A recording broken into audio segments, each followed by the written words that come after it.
kita ada kasus paru bocor halus. Kok bisa ya, Dok? Oh, yang kemarin. Oke. Ya, jadi kemarin ini kita sempat ada kasus pasien yang tiba-tiba mengalami kebocoran udara atau paru-parunya yang sebelah kiri, yang kita sebut tuh pneumotoraks spontan, yaitu kondisi ketika rongga pleura yang berada di antara paru-paru dan dinding dada terisi udara. Kondisi ini menyebabkan paru-paru tidak bisa ngembang dan mengempis secara optimal dikarenakan terganggu oleh udara yang masuk tersebut. Berdasarkan penyebabnya, kita ketahui bahwa pneumotoraks bisa terjadi secara spontan atau yang kita sebut simple dan akibat dari trauma atau benturan.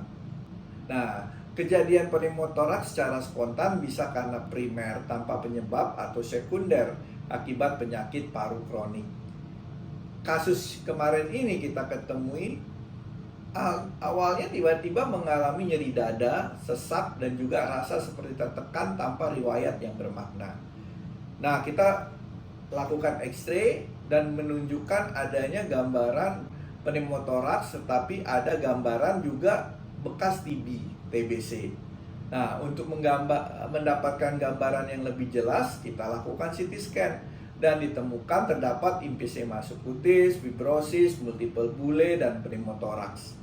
Pada kasus ini kita mencurigai bahwa pasien ini mengalami pneumotoraks karena ada infeksi lama dari TB atau mungkin infeksi yang aktif kembali. Kenapa TB bisa menyebabkan pneumotoraks? Nah, saat ini saya akan membahas kasus ini. Walaupun kasus ini memang kelihatannya tidak didiagnosis dengan jelas. Apalagi pasien ini bukan pasien orang yang ekonomi rendah, ya, seorang eksekutif, muda, dan cukup well educated, ya, gizi baik. Nah, tapi bisa terjadi. Nah, makanya saya ingin membahas kasus ini bagi masyarakat supaya menjadi aware terhadap kasus ini. Nah, apa itu tuberkulosis atau yang sering disingkat sebagai TB atau TBC? Adalah penyakit yang disebabkan oleh infeksi bakteri Mycobacterium tuberculosis.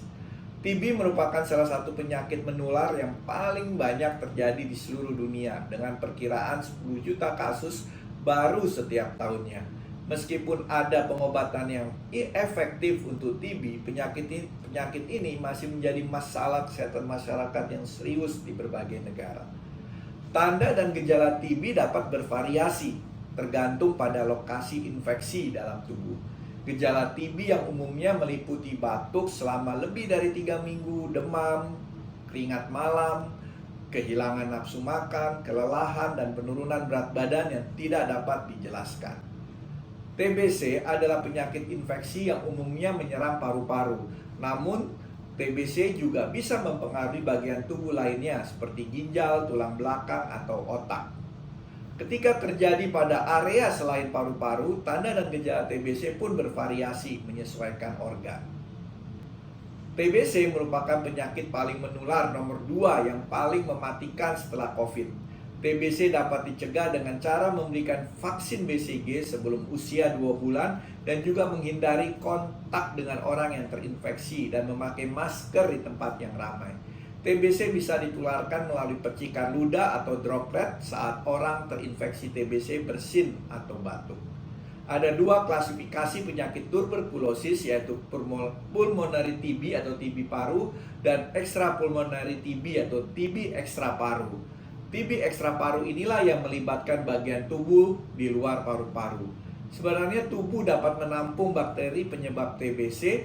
Hal ini karena sistem kekebalan tubuh bisa mencegah penyakit. Maka dari itu baik TB paru maupun TB ekstra paru bisa aktif ataupun laten.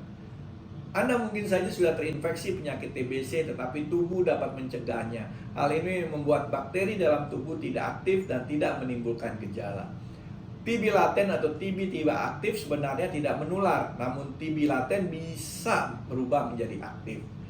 Berikutnya adalah TB aktif. Ini adalah penyakit TBC yang membuat Anda sakit karena gejala yang timbul. Anda perlu berhati-hati karena kondisi ini menular serta mengancam jiwa apabila penyakit TBC tidak tepat. Gejalanya bervariasi tergantung apakah itu mempengaruhi area paru-paru atau ekstra paru-paru. TB ekstra paru berarti kuman TB tersebut menginfeksi organ di luar dari organ paru. Untuk mengetahui bahwa Anda mengalami TBC atau tidak secara tes lab, pasien bisa diperiksakan tes kulit mantu, tes cepat molekuler, analisa dahak, dan IGRA TB. Tes kulit mantu biasanya dilakukan dengan cara menyuntikkan cairan berisi protein TB ke kulit pasien untuk mengetahui apakah bereaksi atau tidak. Biasanya tes ini diindikasikan untuk anak-anak.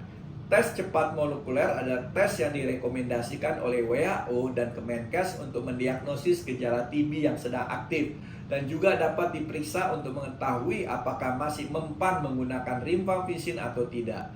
Tes analisa dahak, tes TB pada pasien dengan gejala TB aktif atau orang yang memiliki resiko tinggi terkena TB. Pada tes ini, sampel yang digunakan adalah dahak atau lendir dari paru-paru. Dalam pemeriksaan ini, pasien akan diminta untuk batuk dan menempatkan dahaknya di wadah khusus berupa pot sampel dahak untuk analisis kuman TB. Sampel tersebut kemudian akan diteliti di laboratorium dengan mikroskop. Hasil tes disebut positif bila ditemukan bakteri M. tuberculosis pada sampel. Tes berikutnya adalah dengan IGRAS atau Interferon Gamma Release Assay. Adalah tes TB yang dilakukan dengan sampel darah. Melalui tes ini, dokter dapat menilai apakah terdapat reaksi antibodi yang terbentuk di tubuh pasien terhadap kuman TB. Tes IGRA bisa digunakan untuk membantu diagnosis penyakit TB laten, yaitu TB tidak bergejala. Namun tes ini tidak digunakan untuk mendiagnosis kasus TB aktif. Hasil tes TB ini bisa diperoleh dalam waktu kurang lebih 24-48 jam setelah tes dilakukan. Namun tes ini tergolong mahal, hanya tersedia di fasilitas kesehatan tertentu. Selain itu, untuk menunjang diagnosis, dapat dilakukan X-ray atau ronsen pada dada dan dilakukan CT scan untuk mengkonfirmasi gambaran pada paru pasien akibat dari infeksi TB. Nah, pengobatan dari TB biasanya berlangsung selama 6 bulan, yaitu 2 bulan dengan rifampicin, isoniazid, pyrazinamide, dan ethambutol. Dilanjutkan dengan 4 bulan terapi menggunakan rifampicin dan isoniazid saja. Pasien dapat nyatakan tidak infektif setelah memulai pengobatan sebanyak minimal 2 minggu. Pada kasus yang sudah terjadi komplikasi atau perburukan, pasien bisa disarankan untuk dilakukan lobektomi, yaitu jaringan paru-paru yang rusak dibuang dengan cara dilakukan operasi. Pasien dengan TB yang laten bisa terjadi pneumotoraks secara sekunder karena infeksi TB dapat menginvasi pleura, menyebabkan liquefatic necrosis dan ruptur pada pleura. Hal ini akan menyebabkan udara bisa masuk ke dalam dan menyebabkan pneumotoraks. Maka dari itu pada pasien ini bisa dilakukan pemasangan water seal drainase. Demikian guys penjelasan saya mengenai penyakit pada kasus atau pasien saya ini. Walaupun kelihatannya tidak banyak, tetapi saat ini kasus semakin meningkat dan ada juga pasien-pasien yang bukan hanya pneumotoraks, tapi ada pasien juga yang ada cairan di dalam rongga pleura atau rongga dadanya yang kita sebut efusi pleura. Itu juga sering kita temukan. Pesan saya guys, karena angka kejadian TBC semakin meningkat, kita tetap waspada. Kalau ada gejala-gejala, ada orang-orang sekitar kita yang tertular TB atau menderita TB, kita juga harus aware terhadap diri kita. Kalau perlu kita lakukan cek medical check up untuk menyingkirkan kasus TB. Terima kasih. Jangan lupa share, like, komen, dan aktifkan lonceng. Salam sehat, Dr. Royman.